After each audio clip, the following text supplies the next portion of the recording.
In this video, I want to talk a little bit more about warp modes, and I also want to illustrate what we mean when we talk about warping. So if we take a look up here, the tempo of this project is 145 beats per minute.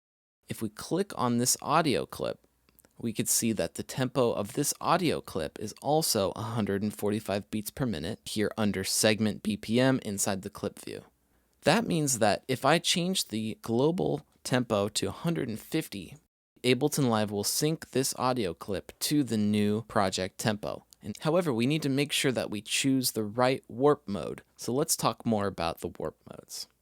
The first thing to mention when we talk about warping is that it can get a little bit technical. And I just wanted to give a disclaimer right up front, like, don't be discouraged or intimidated by any of this technical stuff. There's still a lot of it that goes over my head, to be honest. So the most important thing is just to experiment, have fun, play around, see what sounds cool. But we're going to walk through it so that you can have a little bit more knowledge about it, but just don't be intimidated or discouraged. Okay. So think of each warp mode as being a unique algorithm that is best suited for different sources of audio. And if you need a refresher on this, by the way, make sure you always have your info view open so that when you hover over the warp mode chooser box, you will see a brief description of each of the warp modes.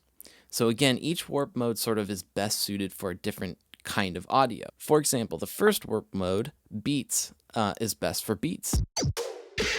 So rhythmic audio, drums, percussion loops, things like that. That's what beats is best for.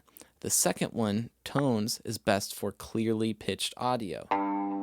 So like a single guitar note, something like that, the tones would be best. Texture is best for like noisy, sort of complicated sounds, atmospherics or something like that. You might want to use texture for that. Then we've got repitch.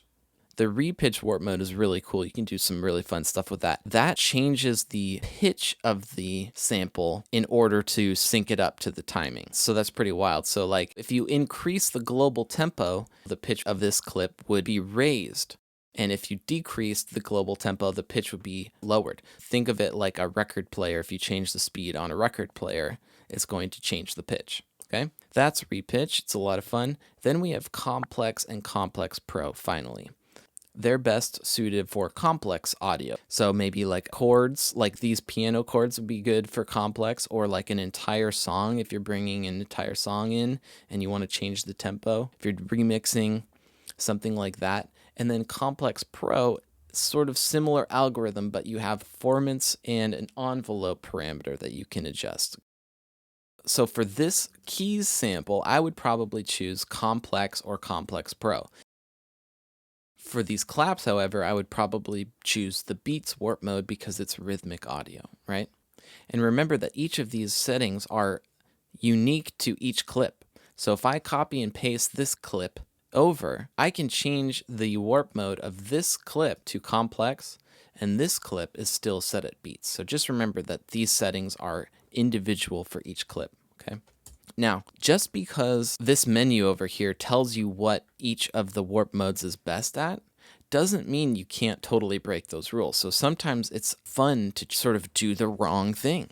Like you can put the beats warp mode on a pad, for example, change the loop and envelope parameters, and make a really weird sound. Or you could maybe you'd want to set the clap to repitch so that if you change the tempo, you sort of change the pitch of those claps.